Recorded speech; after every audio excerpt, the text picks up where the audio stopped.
নমস্কাৰ টাইমেটলৈ স্বাগতম জনাইছো বহিবাক্সি আপুনি ৰেচন কাৰ্ড এতিয়ালৈ লাভ কৰা নাই নেকি যদি আপুনি এতিয়ালৈ ৰেচন কাৰ্ড লাভ কৰা নাই তেন্তে আপোনাৰ বাবে ভাল খবৰ আহি পৰিছে কিয়নো নতুনকৈ 20 লাখ দৰিদ্ৰ পৰিয়ালে লাভ কৰিবলৈ গৈ আছে ৰেচন কাৰ্ড ইয়াৰ উপৰি বহু হিতাধিকাৰীৰ নাম কিন্তু ৰেচন কাৰ্ডৰ পৰা কৰ্তন কৰা হ'ব যিসকলে ভুৱা ৰেচন কাৰ্ড লৈ আছিল বা ৰেচন কাৰ্ডৰ লগত যেতিয়া আধাৰ কাৰ্ড লিংক কৰা হ'ল তাৰ পিছতে বহু ভুৱা ৰেচন কাৰ্ড ধৰা পৰিছে 50 লাখৰো অধিক ভুৱা ৰেচন কাৰ্ড ধৰা পৰিছে ইতিমধ্যে 12 লাখে নিজৰ ৰেচন কাৰ্ডখন ঘূৰাই দিছে যিসকলে ভুৱা ৰেচন কাৰ্ড লৈ আছিল ভুৱা তথ্য দি ৰেচন কাৰ্ড লৈ আছিল গতিকে আপুনি যদি ভুৱা তথ্য দি ৰেচন কাৰ্ড লৈ আছিল তেন্তে শীঘ্ৰে উভতাই দিয়ক কিয়নো 50 লাখৰো অধিক ভুৱা ৰেচন কাৰ্ড ধৰা পৰিছে আৰু ইতিমধ্যে ঘোষণা কৰা হৈছে যে বহু পৰিয়ালে 20 লাখৰো অধিক দৰিদ্ৰ পৰিয়ালে ৰেচন কাৰ্ড লাভ কৰিব এতিয়াৰ পৰা কোনো দৰিদ্ৰ পৰিয়ালে ৰেচন কাৰ্ড লাভ নকৰাকৈ নাথাকে প্ৰতিটো দৰিদ্ৰ পৰিয়ালে লাভ কৰিব ৰেচন কাৰ্ড মন্তব্য আছে তাৰ আগতে তথ্য দিয়াৰ চেষ্টা কৰিছো যেহেতু বহু ভুৱা হিতাধিকাৰীৰ নাম ইতিমধ্যে প্ৰকাশ পাইছে দীঘলীয়া তালিকা প্ৰস্তুত কৰা হৈছে 50 লাখৰো অধিক ভুৱা হিতাধিকাৰীয়ে ৰেচন কাৰ্ডৰ সুবিধা লৈ আছে ইয়াৰ ৰেচন কাৰ্ডক লৈ ডাঙৰ খবৰ আহি পৰিছে নতুনকৈ আৰু 20 লাখ দৰিদ্ৰ পৰিয়ালক দিয়া হ'ব ৰেচন কাৰ্ড নোপোৱাকৈ কোনো যোগ্য পৰিয়াল আৰু নাথাকিব সকলো যোগ্য পৰিয়ালে এতিয়াৰ পৰা লাভ কৰিব ৰেচন কাৰ্ড সকলো যোগ্য পৰিয়ালে লাভ কৰিব ৰেচন কাৰ্ড গতিকে আপুনিও যদি যোগ্য ৰেচন কাৰ্ডৰ বাবে তেন্তে আপুনিও লাভ কৰিব ৰেচন কাৰ্ডৰ সৈতে আধাৰ কাৰ্ড লিংক কৰাৰ পিছতে ধৰা পৰিছে বহু ভুৱা ৰেচন কাৰ্ড যেতিয়া লিংক কৰা হৈছে ৰেচন কাৰ্ডৰ লগত আধাৰ কাৰ্ড আৰু ইতিমধ্যে প্ৰায় 12 লাখ পৰিয়ালে ঘূৰাই দিছে নিজৰ ৰেচন কাৰ্ডসমূহ 12 লাখ পৰিয়ালে ইতিমধ্যে ঘূৰাই দিছে ৰেচন কাৰ্ডসমূহ যেহেতু 50 লাখৰো অধিক ভুৱা ৰেচন কাৰ্ড আছিল 50 লাখৰো অধিক ভুৱা ৰেচন কাৰ্ড আছিল তাৰে 12 লাখে ঘূৰাই দিছে ৰেচন কাৰ্ড আৰু এই পৰ্যন্ত 62 লাখ লোকক দিয়া হৈছে ৰেচন কাৰ্ড এই পৰ্যন্ত 62 লাখ দৰিদ্ৰ পৰিয়ালে লাভ কৰিছে ৰেচন কাৰ্ড আৰু ৰেচন কাৰ্ড লাভ কৰা প্ৰতিটো পৰিয়ালে লাভ কৰিব অৰুণোদয় মন্ত্ৰী ৰঞ্জিত দাসৰ ডাঙৰ ঘোষণা কৰিছে গতিকে আপোনাৰ যদি ৰেচন কাৰ্ড আছে আপুনি প্ৰকৃত হিতাধিকাৰী হয় তেন্তে আপুনিও কিন্তু অৰুণোদয় আঁচনিৰ সুবিধা লাভ কৰিব অৰুণোদয় ধন আপুনি লাভ কৰিব ৰেচন কাৰ্ড থকা প্ৰতিটো পৰিয়ালে অৰুণোদয় আঁচনি ধন লাভ কৰিব ইয়াৰ উপৰি যিসকলে ভুৱা তথ্য দি ৰেচন কাৰ্ড লৈ আছিল সেইসকলে কিন্তু ৰেচন কাৰ্ডখন উভতাই দিব লাগিব ইতিমধ্যে 50 লাখৰো অধিক দৰিদ্ৰ ভুৱা 50 লাখৰো অধিক ভুৱা ৰেচন কাৰ্ড ধৰা পৰিছে তাৰে 12 লাখে নিজৰ ৰেচন কাৰ্ডখন উভতাই দিছে গতিকে আপুনি যদি আপোনাৰ ভুৱা ৰেচন কাৰ্ড আপুনি লৈ আছিল তেন্তে কিন্তু আপুনি ৰেচন কাৰ্ড উভতাই দিব লাগিব যদি আপুনি ৰেচন কাৰ্ডৰ যোগ্য নহয় যোগ্য নোহোৱাৰ পিছতো আপুনি ৰেচন কাৰ্ড লৈ আছে তেন্তে আপুনি আপোনাৰ ৰেচন কাৰ্ডখন ঘূৰাই দিব লাগিব আৰু ইতিমধ্যে 12 লাখ পৰিয়ালে ৰেচন কাৰ্ডখন নিজৰ ৰেচন কাৰ্ড ঘূৰাই দিছে যিসকলে যোগ্য নোহোৱাৰ পিছতো তেওঁলোকে ৰেচন কাৰ্ড লৈ আছিল আৰু সেইসকলে ৰেচন কাৰ্ড ঘূৰাই দিছে গতিকে যেহেতু লিংক কৰা হ'ল আধাৰ কাৰ্ডৰ লগত ৰেচন কাৰ্ড লিংক কৰা হ'ল আধাৰৰ সৈতে ৰেচন কাৰ্ড লিংক কৰাৰ পিছতে এই তথ্য আহি পৰিছে যে 50 লাখৰো অধিক লোকে ৰেচন কাৰ্ড ভুৱা তথ্য দি লাভ কৰি আছে গতিকে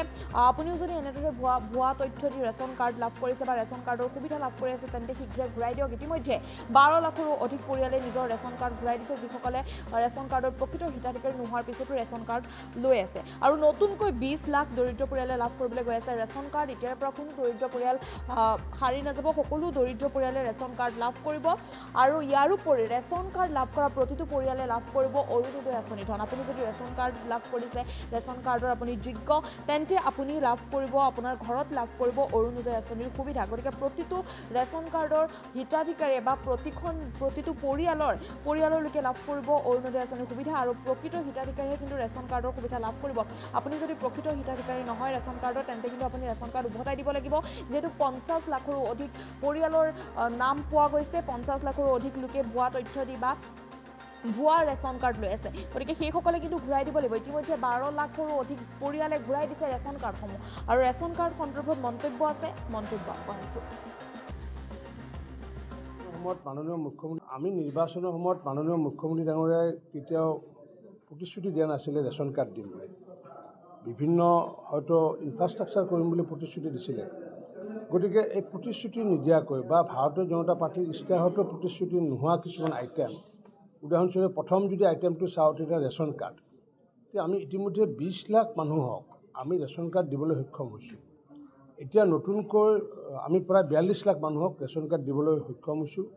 আৰু নতুনকৈ আমি 20 লাখক দিবলৈ গৈ আছোঁ গতিকে 62 লাখ মানুহে অসমত কোনো কালে ভবা নাছিলে যে তেওঁলোকে নতুন ৰেচন কাৰ্ড পাবগৈ গতিকে এইবোৰ কাম মানুহে দেখা নাছিলে বা মানুহৰ কাৰো দাবী নাছিলে কিন্তু আমি বিভাগে যেতিয়া আমি উপলব্ধি কৰিলোঁ বহু ধৰণৰ ফেক ৰেচন কাৰ্ড আছে আৰু সেই ফেক ৰেচন কাৰ্ডবোৰ ডিটেক্ট কৰাৰ কাৰণে অন্যতম উপায় হিচাপে আমি আধাৰ লিংকেজ যেতিয়া কৰিব দিলোঁ তেতিয়া দেখিলোঁ যে 50 লাখতকৈ বেছি ফেক ৰেচন কাৰ্ড আছিলে আৰু কিছুমানে প্ৰায় 12 লাখ মানুহে চাৰেণ্ডাৰ কৰিছিলে ধনী মানুহে আৰু সেইবোৰক আমি এতিয়া 62 লাখক দিবলৈ সক্ষম হৈছোঁ। আমি নিৰ্বাচনৰ সময়ত মাননীয় মুখ্যমন্ত্ৰী ডাঙৰীয়াই কেতিয়াও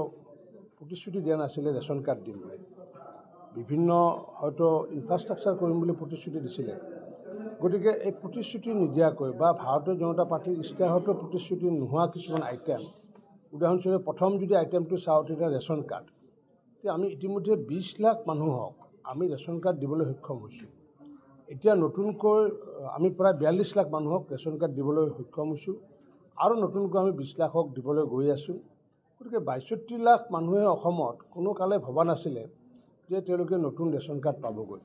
গতিকে এইবোৰ কাম মানুহে দেখা নাছিলে বা মানুহৰ কাৰো দাবী নাছিলে। কিন্তু আমি বিভাগে যেতিয়া আমি উপলব্ধি কৰিলোঁ বহু ধৰণৰ ফেক ৰেচন কাৰ্ড আছে আৰু সেই ফেক ৰেচন কাৰ্ডবোৰ ডিটেক্ট কৰাৰ কাৰণে অন্যতম উপায় হিচাপে আমি আধাৰ লিংকেজ যেতিয়া কৰিব দিলোঁ তেতিয়া দেখিলোঁ যে 50 লাখতকৈ বেছি ফেক ৰেচন কাৰ্ড আছিলে আৰু কিছুমানে প্ৰায় 12 লাখ মানুহে চাৰেণ্ডাৰ কৰিছিলে ধনী মানুহে আৰু সেইবোৰক আমি এতিয়া 62 লাখক দিবলৈ সক্ষম হৈছোঁ। আমি নিৰ্বাচনৰ সময়ত মাননীয় মুখ্যমন্ত্ৰী ডাঙৰীয়াই কেতিয়াও প্ৰতিশ্ৰুতি দিয়া নাছিলে ৰেচন কাৰ্ড দিম বুলি। বিভিন্ন হয়তো ইনফ্ৰাষ্ট্ৰাকচাৰ কৰিম বুলি প্ৰতিশ্ৰুতি দিছিলে। গতিকে এই প্ৰতিশ্ৰুতি নিদিয়াকৈ বা ভাৰতীয় জনতা পাৰ্টীৰ ইস্তাহাৰতো প্ৰতিশ্ৰুতি নোহোৱা কিছুমান আইটেম, উদাহৰণস্বৰূপে প্ৰথম যদি আইটেমটো চাওঁ তেতিয়া ৰেচন কাৰ্ড, তেতিয়া আমি ইতিমধ্যে 20 লাখ মানুহক আমি ৰেচন কাৰ্ড দিবলৈ সক্ষম হৈছোঁ। এতিয়া নতুনকৈ আমি প্ৰায় 42 লাখ মানুহক ৰেচন কাৰ্ড দিবলৈ সক্ষম হৈছোঁ আৰু নতুনকৈ আমি 20 লাখক দিবলৈ গৈ আছোঁ। গতিকে 62 লাখ মানুহে অসমত কোনো কালে ভবা নাছিলে যে তেওঁলোকে নতুন ৰেচন কাৰ্ড পাবগৈ। গতিকে এইবোৰ কাম মানুহে দেখা নাছিলে বা মানুহৰ কাৰো দাবী নাছিলে। কিন্তু আমি বিভাগে যেতিয়া আমি উপলব্ধি কৰিলোঁ বহু ধৰণৰ ফেক ৰেচন কাৰ্ড আছে আৰু সেই ফেক ৰেচন কাৰ্ডবোৰ ডিটেক্ট কৰাৰ কাৰণে অন্যতম উপায় হিচাপে আমি আধাৰ লিংকেজ যেতিয়া কৰিব দিলোঁ তেতিয়া দেখিলোঁ যে 50 লাখতকৈ বেছি ফেক ৰেচন কাৰ্ড আছিলে আৰু কিছুমানে প্ৰায় 12 লাখ মানুহে চাৰেণ্ডাৰ কৰিছিলে ধনী মানুহে আৰু সেইবোৰক আমি এতিয়া 62 লাখক দিবলৈ সক্ষম হৈছোঁ। আমি নিৰ্বাচনৰ সময়ত মাননীয় মুখ্যমন্ত্ৰী ডাঙৰীয়াই কেতিয়াও প্ৰতিশ্ৰুতি দিয়া নাছিলে ৰেচন কাৰ্ড দিম বুলি। বিভিন্ন হয়তো ইনফ্ৰাষ্ট্ৰাকচাৰ কৰিম বুলি প্ৰতিশ্ৰুতি দিছিলে। গতিকে এই প্ৰতিশ্ৰুতি নিদিয়াকৈ বা ভাৰতীয় জনতা পাৰ্টীৰ ইস্তাহাৰতো প্ৰতিশ্ৰুতি নোহোৱা কিছুমান আইটেম, উদাহৰণস্বৰূপে প্ৰথম যদি আইটেমটো চাওঁ তেতিয়া ৰেচন কাৰ্ড, তেতিয়া আমি ইতিমধ্যে 20 লাখ মানুহক আমি ৰেচন কাৰ্ড দিবলৈ সক্ষম হৈছোঁ। এতিয়া নতুনকৈ আমি প্ৰায় 42 লাখ মানুহক ৰেচন কাৰ্ড দিবলৈ সক্ষম হৈছোঁ আৰু নতুনকৈ আমি 20 লাখক দিবলৈ গৈ আছোঁ। গতিকে 62 লাখ মানুহে অসমত কোনো কালে ভবা নাছিলে যে তেওঁলোকে নতুন ৰেচন কাৰ্ড পাবগৈ। গতিকে এইবোৰ কাম মানুহে দেখা নাছিলে বা মানুহৰ কাৰো দাবী নাছিলে। কিন্তু আমি বিভাগে যেতিয়া আমি উপলব্ধি কৰিলোঁ বহু ধৰণৰ ফেক ৰেচন কাৰ্ড আছে আৰু সেই ফেক ৰেচন কাৰ্ডবোৰ ডিটেক্ট কৰাৰ কাৰণে অন্যতম উপায় হিচাপে আমি আধাৰ লিংকেজ যেতিয়া কৰিব দিলোঁ তেতিয়া দেখিলোঁ যে 50 লাখতকৈ বেছি ফেক ৰেচন কাৰ্ড আছিলে আৰু কিছুমানে প্ৰায় 12 লাখ মানুহে চাৰেণ্ডাৰ কৰিছিলে ধনী মানুহে আৰু সেইবোৰক আমি এতিয়া 62 লাখক দিবলৈ সক্ষম হৈছোঁ। আমি নিৰ্বাচনৰ সময়ত মাননীয় মুখ্যমন্ত্ৰী ডাঙৰীয়াই কেতিয়াও প্ৰতিশ্ৰুতি দিয়া নাছিলে ৰেচন কাৰ্ড দিম বুলি। বিভিন্ন হয়তো ইনফ্ৰাষ্ট্ৰাকচাৰ কৰিম বুলি প্ৰতিশ্ৰুতি দিছিলে। গতিকে এই প্ৰতিশ্ৰুতি নিদিয়াকৈ বা ভাৰতীয় জনতা পাৰ্টীৰ ইস্তাহাৰতো প্ৰতিশ্ৰুতি নোহোৱা কিছুমান আইটেম, উদাহৰণস্বৰূপে প্ৰথম যদি আইটেমটো চাওঁ তেতিয়া ৰেচন কাৰ্ড, তেতিয়া আমি ইতিমধ্যে 20 লাখ মানুহক আমি ৰেচন কাৰ্ড দিবলৈ সক্ষম হৈছোঁ। এতিয়া নতুনকৈ আমি প্ৰায় 42 লাখ মানুহক ৰেচন কাৰ্ড দিবলৈ সক্ষম হৈছোঁ আৰু নতুনকৈ আমি 20 লাখক দিবলৈ গৈ আছোঁ। গতিকে 62 লাখ মানুহে অসমত কোনো কালে ভবা নাছিলে যে তেওঁলোকে নতুন ৰেচন কাৰ্ড পাবগৈ। গতিকে এইবোৰ কাম মানুহে দেখা নাছিলে বা মানুহৰ কাৰো দাবী নাছিলে।